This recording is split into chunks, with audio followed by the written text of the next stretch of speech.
हरे कृष्णा। राधे राधे आप सभी को। क्या आप जानते हैं कि भगवान श्री कृष्ण मोर पंख को अपने सिर पर विराजमान क्यों रखते हैं? क्यों मोर पंख को भगवान श्री कृष्ण से जोड़ा जाता है और क्यों मोर पंख का इतना अधिक महत्व है कि जहाँ श्री कृष्ण होंगे वहाँ मोर पंख तो होगा ही होगा। तो चलिए मैं आपको बताती हूँ। ये बात तब की है जब भगवान श्री राम वनवास काट रहे थे। जब वो वन में थे तब उनको बहुत तेज़ प्यास लगी। वो प्यास से इधर उधर देखने लगे, लेकिन तब उनको वहाँ पर पानी पीने का कोई भी साधन नहीं दिखाई दिया। वो प्यास के कारण कहीं कोई झरना, तालाब, कुआं देख रहे थे कि कुछ दिखाई दे तो मैं अपने प्यास बुझाऊं। लेकिन तभी वो देखते हैं कि एक मोर है वहाँ पर बैठा हुआ है और अपनी मस्ती में नाच रहा है। वो मोर की तरफ देखते हैं। तभी मोर आता है और पूछता है, भगवान आप किसके तलाश में हैं, किसके तलाश में इधर उधर देख रहे हैं? तब भगवान श्री राम ने कहा कि मुझे प्यास लगी हुई है। तब मोर ने कहा कि चलिए, मैंने एक बहुत सुंदर झरना, एक साफ स्वच्छ झरना है, मैं आपको वहाँ ले चलता हूँ। लेकिन तभी मोर को याद आया कि लेकिन भगवान मैं तो उड़कर जाऊँगा, आप कैसे पता चला लगा पाएंगे कि मैं कहाँ हूँ? तब मोर ने कहा कि भगवान मैं अपना एक एक पंख रास्ते में छोड़ता हुआ जाऊँगा, जिससे आपको पता चलेगा कि मैं किस दिशा में जा रहा हूँ। भगवान ने कहा ठीक है, लेकिन आप जानते हैं जब कोई किसी मयूर के पंख ज़बरदस्ती तोड़े जाते हैं तो उसको असहनीय पीड़ा होती है, क्योंकि जब मोर नाचता है तो वो पंख अपने आप टूट जाते हैं, तो वह स्वाभाविक होते हैं। लेकिन अगर कोई जानबूझकर उन पंख को हटाता है या तोड़ता है तो उसको मोर को इतना असहनीय दर्द होता है, बहुत ज़्यादा। तब उन्होंने भगवान ने कहा कि मैं कैसे देखूं कि तुम कहाँ हो?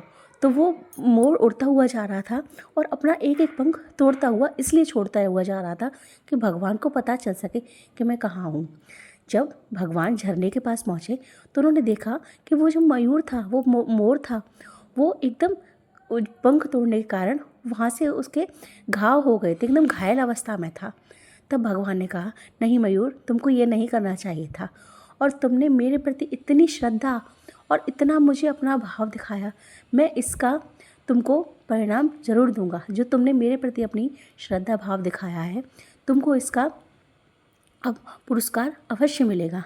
और मैं अपनी जो जितना भी तुमने मेरे लिए किया है, मैं उससे बढ़कर तुमको दूंगा। और शायद पूरी दुनिया तुमको याद रखेगी। जब जब मेरा नाम लिया जाएगा, साथ में तुमको भी याद रखा जाएगा। और ये कहकर वो जो मयूर था बहुत खुश हुआ, भगवान के चरणों में लेट गया और भगवान ने उसको अपने गले से लगा लिया, अपने सीने से लगा लिया।